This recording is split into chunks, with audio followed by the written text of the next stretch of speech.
Okay, so yes, today was the official launch of Apple Music, including the launch of Beats One, their the internationally 100 country live radio station. Those of you who were tuning in at noon on the dot and had updated to iOS 8.4 on your iOS devices, this is what you got to hear.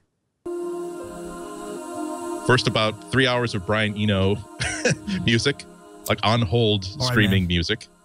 A little bit of microphone chatter. We spent the last 3 months trying to build this radio station, and now we can build no more. We must launch. We've had all sorts of ideas about the first song, things that have made statements, things with fanfare. But ultimately, there's been one song that all of us keep coming back to. We've tested sound to it. I've referred to it lyrically when I needed a boost because it's been stressful at times, you know, and exciting and challenging. We've even cut demos to it to convince people to continue to support this radio station. This band put this EP out a few months ago with little or no fanfare outside of core fans, but they're building. That's exactly the kind of story, the kind of record we need to kick this whole thing off with. Because, man, it's not about fanfare. That's fireworks and a hangover the next day. It's about quality and consistency. We're Beats One. We're worldwide. And from now on, we're always on. And it's City by Spring King. The first song in this era right here on Apple Music. Sorry, Zane. Beats One is Spring King from Manchester, UK. City. Called it.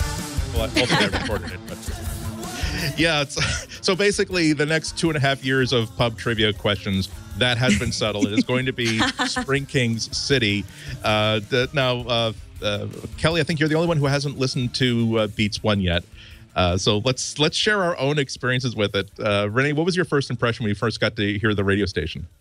So I have to say, I don't listen to a lot of music. I'm much more of a video person, so I have Netflix running all day instead of music running all day. And I haven't listened to music in a long time, but I put it on because I was curious, and it instantly reminded me of everything I loved about FM radio back in high school when I could name all the DJs.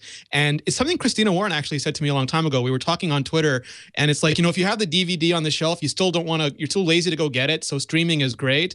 And it immediately gave me music. I didn't have to figure out what to play. It was just playing for me. And it was like nostalgia, all the best bits of nostalgia wrapped up in all the advantages of mobile, always on connected devices. So I thought it was great. I listened to it all morning.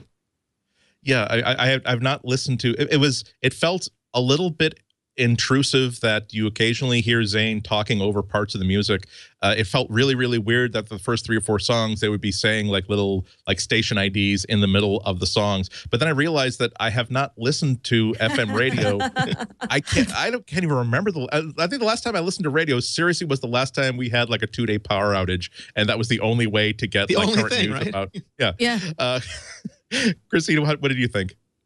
Well, so I used to listen to Zane's show on a BBC Radio 1. Speaking of before of trademark abuse, I wonder if Apple's going to get in trouble for calling it Beats One when it's so clearly kind of a call to Radio 1. And in his show, you know, it was a lot kind of like what the Apple show seems to be. And I used to basically, because I don't live in the UK, you know, pirate somebody's iPlayer login to listen to his show.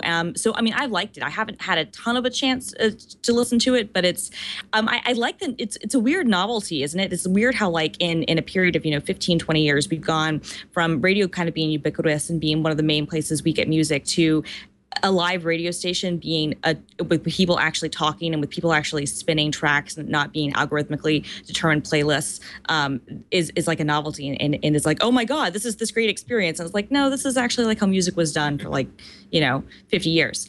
I've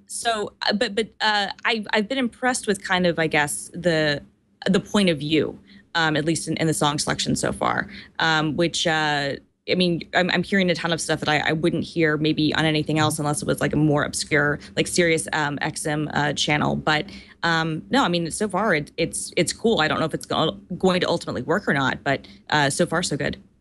Actually, that was the thing that I was excited about when I heard that Apple had picked up Zane in the first place, was because I used to also listen to his show a lot on Radio 1, and I really liked the shows that he did. He did this series called Masterpieces where he really dug into albums. And they would play it, and then they would have like interviews and how like sort of the aftermath of music after this album came out.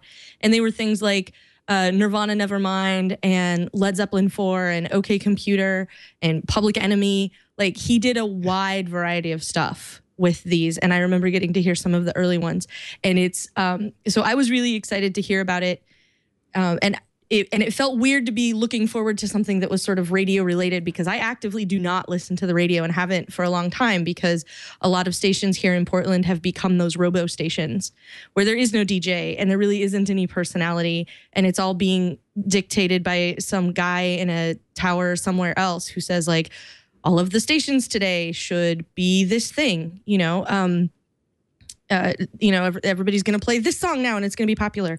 And I think about just in the amount of time that I've had the car that I have, I updated the CD player I got my car the car I have now I got in 2004. And when I got my car, I was really excited to upgrade the CD player so that it was one that would play discs that I had burned MP3s to. That was the most exciting thing I could do with this.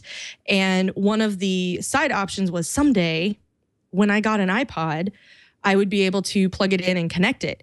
And then once I was able to do that effectively with my phone, I basically quit burning those CDs. And that's all I use to listen to it now. Now, the aux cable that I use, I've plugged a Bluetooth receiver into the end of it. And every time I get in, my phone connects and I just move on with my day.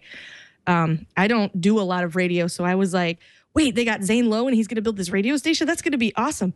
That's really weird that I think that that's going to be so awesome. So I can't wait to see how it ultimately ends up evolving. That sounds cool. So you played a French song already.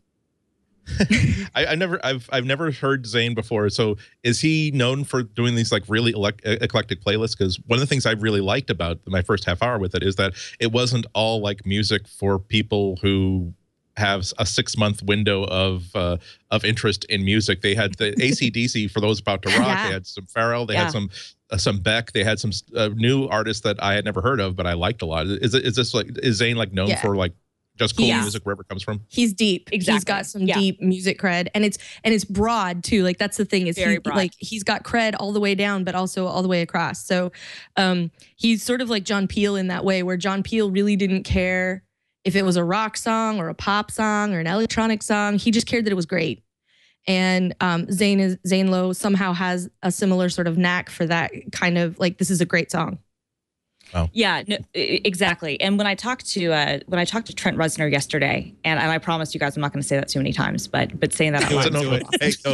Say that as many times as you want, because that's awesome. I had the opportunity to say that, I would say it an awful lot. If I got an interview with Dave Grohl, I would be wearing I talked to Dave Grohl hat here. And it'd be my first tattoo. I totally talked to him.